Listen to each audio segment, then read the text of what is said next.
అందరికీ శరణార్థులు మంచిగున్న ఆరుల్లా నేను వచ్చేసిన ఇవాళ చూద్దాం నాకు వార్తలు పట్టుకొచ్చిన ఇంకెందుకు ఆలస్యం మొదలు పెద్ద వార్తలు చూద్దాం పారి.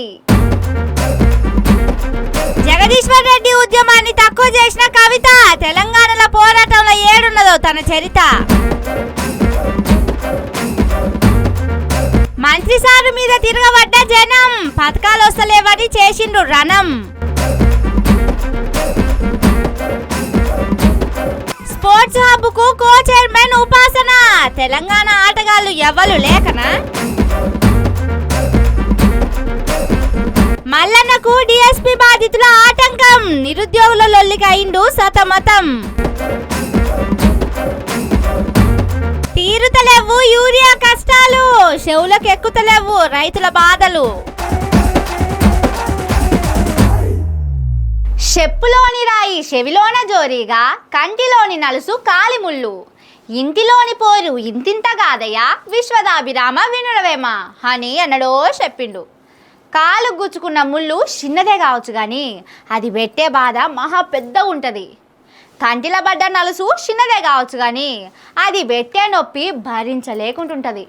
అగో అట్లనే ఇంటి పోరు చేస్తున్నది బీఆర్ఎస్ పార్టీల కవిత.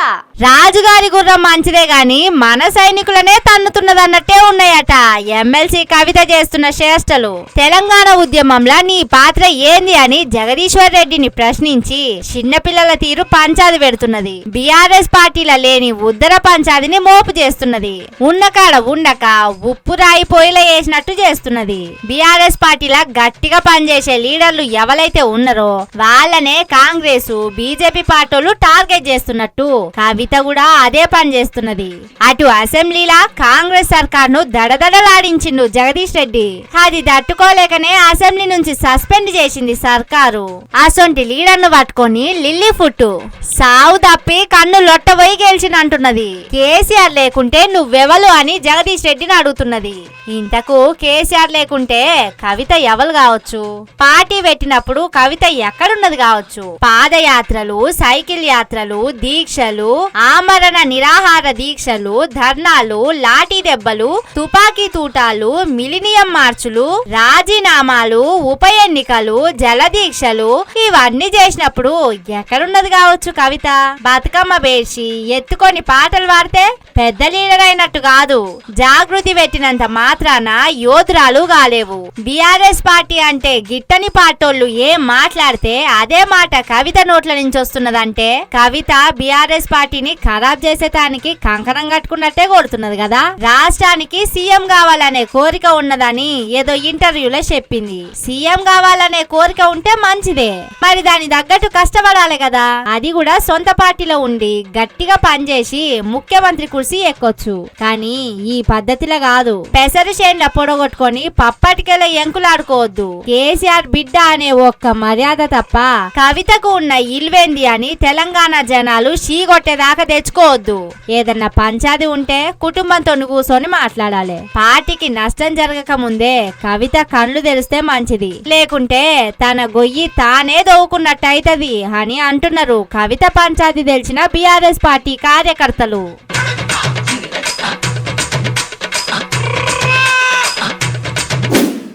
కాంగ్రెస్ సర్కారు ఎంత మంచిగా ఉన్నదో, ఆ సక్కదరాల పరిపాలనలా జనాలు ఎంత సుఖంగా ఉన్నారో కాంగ్రెస్ పార్టీ మంత్రులు మైకులల్లా చెప్పినట్టే సంబరంగా ఉన్నరా అనేది మంత్రులకు ఇప్పుడిప్పుడే ఎరకైతున్నది. జనం వాళ్లకు ఇస్తున్న సాటికి కాంగ్రెస్ పార్టీ లీడర్లు ఉబ్బి తబ్బిపైపోతున్నారు. చూడుర్రి ఎంత మంచిగా ఉన్నదో కాంగ్రెస్ సర్కారు పరిపాలన.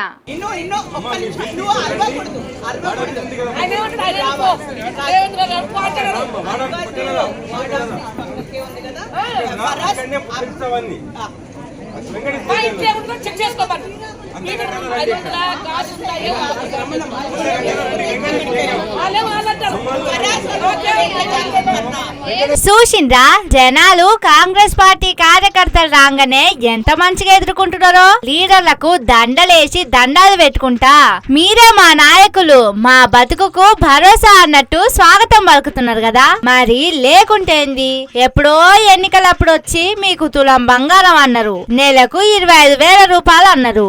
అది లేదు నా ఇది లేదు.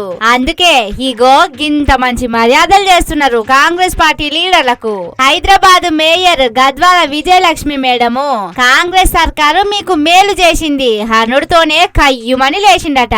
ఏం చేసింది మాకు, ఏమిచ్చింది మాకు, మాకు పథకాలు వస్తలేవు, అడిగితే పోయి రేవంత్ రెడ్డిని అడుగుపో అంటారు. మేమెక్కడికి పోయి చెప్పుకోవాలి అని అంటే నోట్ల నుంచి మాట వస్తలేదు గద్వాల విజయలక్ష్మికి. ఇక మంత్రి వివేక్ వచ్చినాక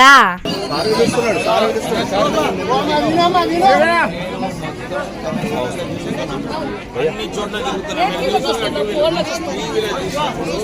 ఎక్కడ కూడా ఇటువంటి ఆరోపణలు రాదు. నేనేమంటున్నా, నిజంగా ఉంటే మీరు తీసుకురండి. మీరు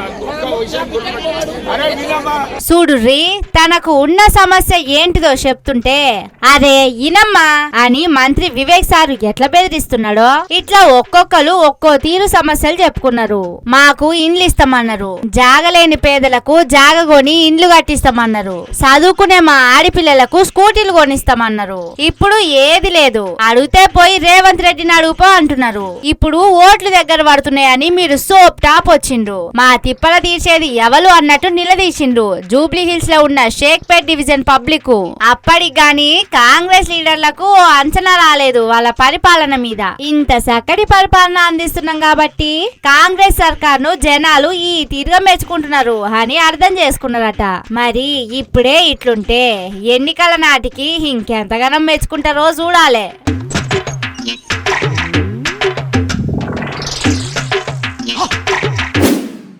రేపో మాపో జూబ్లీ హిల్స్ నియోజకవర్గానికి ఎన్నికలు రాబోతున్నాయి. ఇప్పుడు ఆ సీట్ల కాంగ్రెస్ సర్కారు పోటీ చేసి ఓడిపోతే ఏతులకు పోయి ఎల్లెలకల పడ్డట్టు అవుతుంది. అందుకే జూబ్లీ హిల్స్ పబ్లిక్ను దోస్తాన్ చేసుకునే పని చేస్తున్నది కాంగ్రెస్ సర్కారు. ఎన్ని ఎత్తులు జిత్తులు ఏసైనా జూబ్లీ హిల్స్లో గెలవాలని తీరు తీరు ఉపాయాలు వేస్తున్నది. సరే ఇప్పుడేం చేసిందంటే, Ladies and gentlemen, in alignment with the policy's commitment to provide sessions, curriculum guidance and long-term చూసిండ్రా ఎసొంటి ఎత్తు వేసిండ్రో కాంగ్రెస్ సర్కార్ సీఎం రేవంత్ రెడ్డి.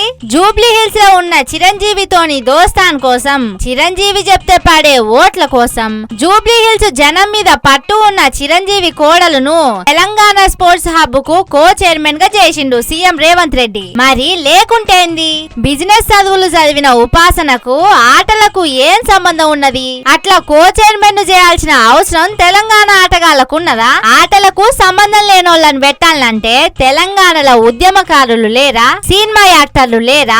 ఆటలు ఆడి పథకాలు తెచ్చినోళ్ళు లేరా? ఆటల గురించి తెలిసినోళ్ళు లేరా? కొనిదెల ఉపాసనే ఎందుకు?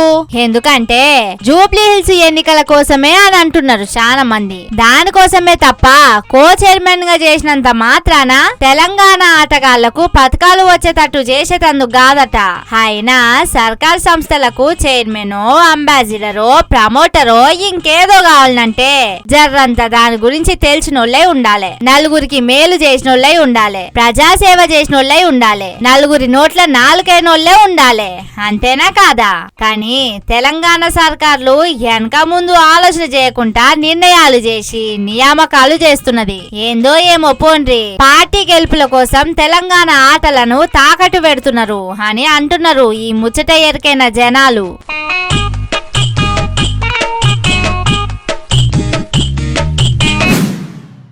ఓటర్లను మోసం చేసి గద్దెన ఎక్కి పదవులు అనుభవించితే వెనకట ఎవ్వరు పట్టించుకోలేదు. కానీ ఇప్పుడు రోజులు మారినాయి కదా, ఏదో మాయ మాటలు చెప్పి మభ్యపెట్టి ఓట్లేసేటట్టు ఎత్తులు చేసి గెలుస్తారు కావచ్చు. కానీ ఎమ్మడి పడే తరిమే రోజులు వచ్చినాయి. చూసుకుంటా ఊకుంటే ఈ మోసాలు ఎల్లకాలం ఉంటాయి అనుకొని తిరగబడుతున్నారు జనాలు. ఇగో ఇక్కడ చూడు ఎట్లయితుందో.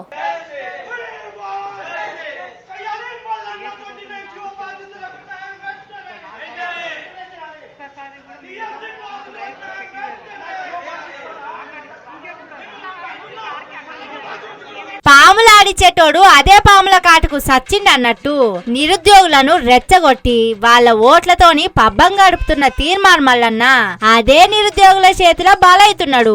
బీసీలకు రిజర్వేషన్లు ఇచ్చే ముచ్చట మీద మల్లన్న ప్రెస్ మీట్ పెట్టిండు. నేను తప్ప బీసీలకు న్యాయం ఇంకెవ్వరు చేయరు, నేనే బీసీ నాయకుడిని, నా వెనుకనే అందరూ ఉండాలి అని చెప్పేతానికి బీసీలను మోసం చేసేతానికి అన్నట్టు ప్రెస్ మీట్ పెట్టిండట నలుగురిని ఎంటేసుకొని. మరి ప్రెస్ మీట్ పెట్టిన ముచ్చట వాళ్ళకి ఎట్లా తెలిసిందో ఏమో. నిరుద్యోగులు ప్లకార్డులు పట్టుకొని ప్రెస్ మీట్ నడిమిట్లకు వచ్చి మాకు న్యాయం చేయాలి, మా ఓట్లతోని గెలిచి మమ్మల్ని మోసం చేసిన మల్లన్న డౌన్ డౌన్ అని మొత్తుకున్నారు. వీళ్లకు కాంగ్రెస్ సర్కార్ పెట్టిన పరీక్షల్లో పంతులు నౌకర్లు వచ్చినాయట గాని వచ్చిన కొలువులను ఎత్తగొట్టి తిప్పల పెడుతున్నారట. అందుకే మా ఓట్లతోని గెలిచిన మల్లన్న దీని మీద ఎందుకు మాట్లాడవు, నీ నోరు ఎందుకు మూగపోయింది, ఎందుకు మూతికి కుట్లేసుకున్నావు, మా ఈ బతుకులు కావా, మేము బీసీలం గామా, ఎందుకు మాట్లాడుతావు తీర్మాన్ మల్లన్న, అందరినీ మోసం చేసినట్టు మమ్మల్ని కూడా మోసం చేసినవా అన్నట్టు మొత్తుకున్నారు. ఎప్పటికీ మంది మీద మొత్తుకునే మల్లన్న మీదికి నిరుద్యోగులే తిరగబడే వరకు కుక్కి మనకుండా కూర్చున్నాడు. పాపం ఏం చేయాలనో తెలవక తెల్లగుడ్లు వేసుకొని చూస్తున్నాడు. మరి అంతే కదా, అన్ని సార్లు మోసం చేయలేరు కదా, అప్పుడప్పుడు ఇసొంటి తిరుగుబాట్లు వస్తాయి, తప్పది.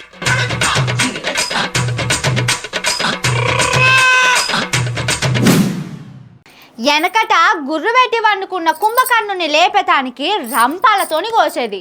పెద్ద పెద్ద మైకులు, బూరలు, కొమ్ము సైరన్లు చెవుల దగ్గర ఊదేది.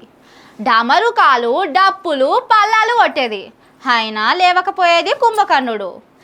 ఏనుగులు గింకరించిన, మనుషులు మీదికెక్కి తొక్కినా బిల్కుల్ లేచేటోడు కాదట కుంభకర్ణుడు. సరే, ఇప్పుడు కుంభకర్ణుడి ముచ్చట ఎందుకంటే హగో ఆ కుంభకర్ణుడికి తాత అన్నట్టే ఉన్నదట కాంగ్రెస్ పార్టీ సర్కారు. ఎందుకంటారా? అయితే ఈ ముచ్చట చూడుర్రి.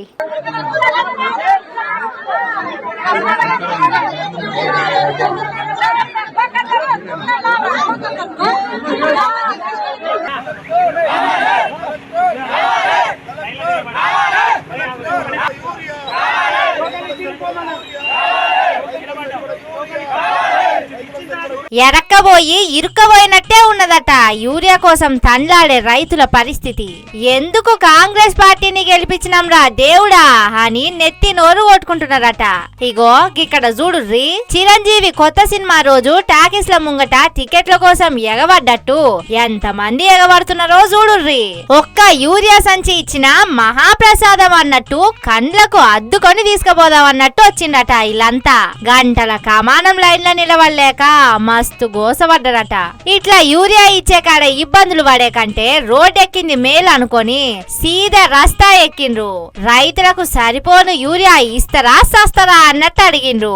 వరంగల్ జిల్లా ఖానాపూర్ మండలం బుధరావుపేటలో జరిగింది ఈ యూరియా ధర్నా.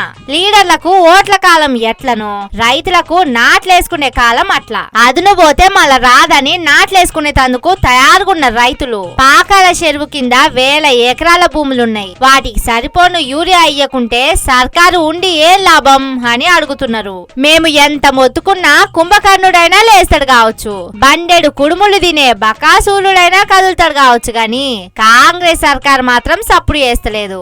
రైతులు ఆగమైతే మాకేంది, రంది పడితే మాకేంది అన్నట్టే ఉన్నారు తప్ప సరిపోను యూరియా తెప్పించి తెలంగాణ పంటలకు అందించాలి అనే ప్రయత్నం చేస్తలేదు. ఏందో ఏమో ఈ కాంగ్రెస్ సర్కార్ తోని ఇంకా ఎన్నేం లేగాలనో ఏమో పోన్రి.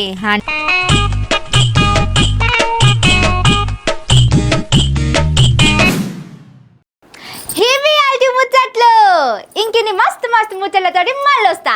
చూస్తాడే ఉండుర్రి మన తీన్మార్. ఇదే అసలు తీన్మార్.